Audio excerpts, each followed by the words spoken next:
Hello guys, welcome back. तो आज मैं बात करने जा रहा हूँ कोरियन ड्रामे की जिसका नाम है हेलो मी।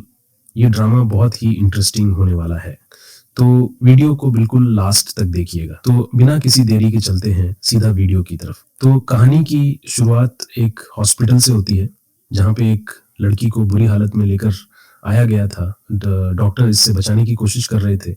तो वहीं इस लड़की की आत्मा उसके शरीर से निकल गई थी और वह हाथ जोड़-जोड़ के डॉक्टर से कह रही थी कि इस लड़की को बचाने की कोई ज़रूरत नहीं है, इसको रहने दो।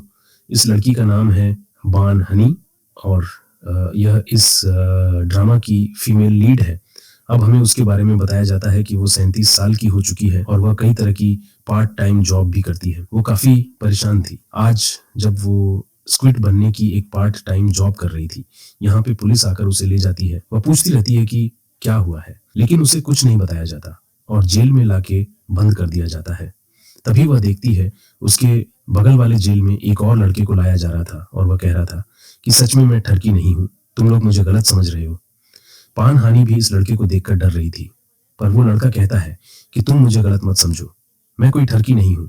इस लड़के का नाम हान योहन है।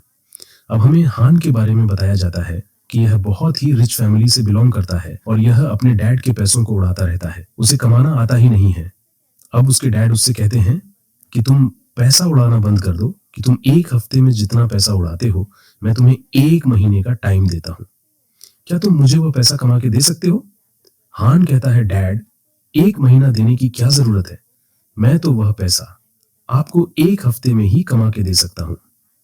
तो डैड कहते हैं, अगर नहीं कमा पाए तो हान कहता है कि आप मुझे घर से बाहर निकाल देना। अब हान अपने सर्टिफिकेट लेकर निकलता है कि आज तो उसे जैसे जॉब मिल ही जाएगी, लेकिन उसे कहीं काम ही नहीं मिलता। अब उसे पैसे तो कमाने थे, इसीलिए वह लोगों की मसाज करना शुरू कर देता है। वो तो मसाज कर करके बहुत ही ज्यादा परेशान हो गया था, लेकिन यहाँ तो बहुत कम ही पैसे इकट्ठे हुए थे।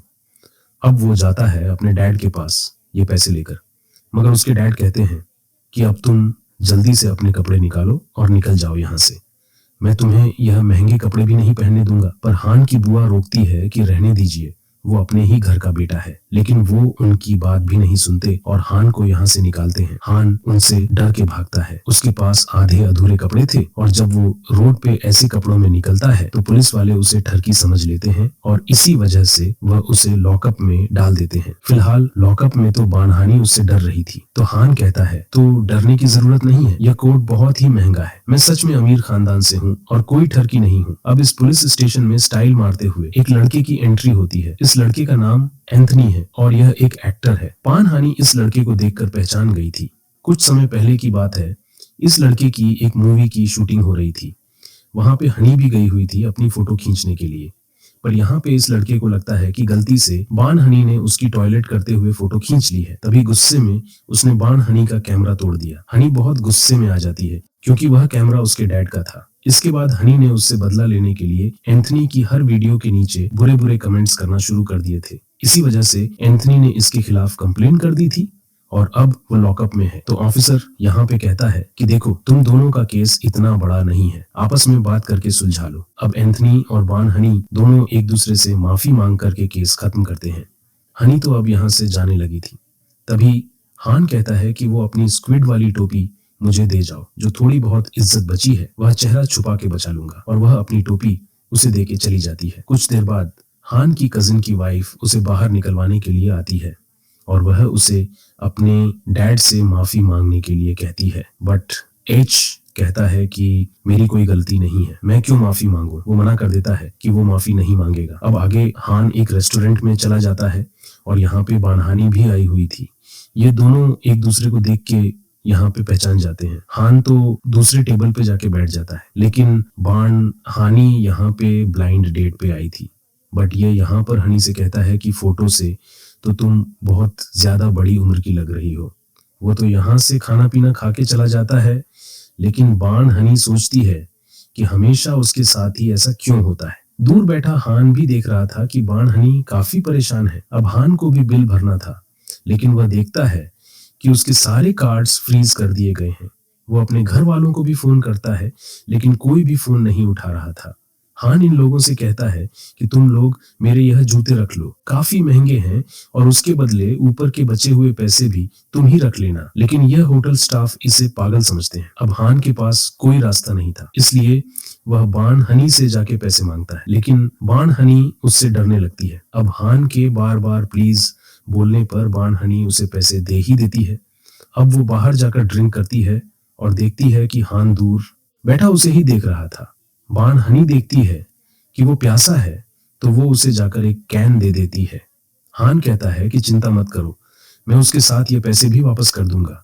बाण हनी यहाँ से जाने लगती है, तभी उसके सामने एक ट्रक आ जाता है और यहाँ पर फ्रीज होके वह याद करने लगती है जब वो 17 साल की थी। पास्ट में वो कितनी ज्यादा दबंग थी। वो एक बॉस जैसी थी और सब उसके ऑर्डर फॉलो करते थे। वो काफी ज्यादा इंटेलिजेंट थी और एक डांसर बनना चाहती थी, लेकिन आज उसकी हालत बहुत खराब हो गई है। अब हमें कहानी का वही सीन दिखाया जाता है जो हॉस्पिटल में था। बाण हनी को हॉस्पिटल में होश आ जाता है। अब नर्स जब उससे उसकी डेट ऑफ बर्थ पूछती है तो बाण हनी अपना नाम और डेट ऑफ बर्थ वही बताती है जो उसके बराबर वाले बेड पे लेटी लड़की बता रही थी। अब बाण हनी जब उस पेशेंट को देखती है तो हैरान हो जाती है कि यह तो वही 17 साल की बाण हनी है और वो उससे कहती है कि तुम यहाँ पे क्या कर रही हो। और छोटी बाण हानि कहती है कि तुम मुझे कैसे जानती हो और तुम हो कौन। पास्ट वाली बाण हानि प्रेजेंट वाली बाण हानि को नहीं पहचान रही थी, लेकिन यह तो 17 साल की बाण हानि को पहचान सकती है क्योंकि यह तो उसका छोटा ही रूप है। वो बार बार उससे यही पूछ रही थी कि तुम यहाँ कैसे आ सकती हो। डॉक्टर बाण हानि को पागल समझते हैं और उसे लेके जाने लगते हैं। अब छोटी बाण हानि जब हॉस्पिटल से बाहर निकलती है तो वो हान से टकरा जाती है। वो उसे देखकर कहता है कि तुम थोड़ी जानी पहचानी लग रही हो। तब वो हान से पूछती है कि ये फ बूथ कहाँ पर मिलेगा, तो वह कहता है कि तुम कौन से जमाने से हो, अब ये फोन बूथ कहाँ पर चलते हैं।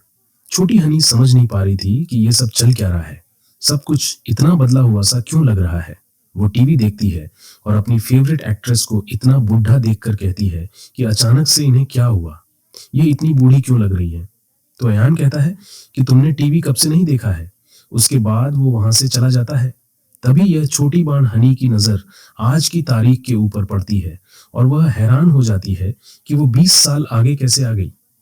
तब उसे बाण हनी की बात याद आती है कि तुम यहाँ पर कैसे आई, और उसके बाद वह तुरंत उसके पास भागती है। तब बाण हनी छोटी बाण हनी को समझाती है कि मैं 37 साल की हूँ और तुम 17 साल की हो, हम दोनों एक ही हैं। अब मुझे यह बताओ कि तुम पास्ट से यहाँ फ्यूचर में कैसे आई। छोटी हनी कहती है कि मुझे नहीं पता, पहले तुम यह बताओ कि तुमने मेरी शक्ल की क्या हालत बना रखी है।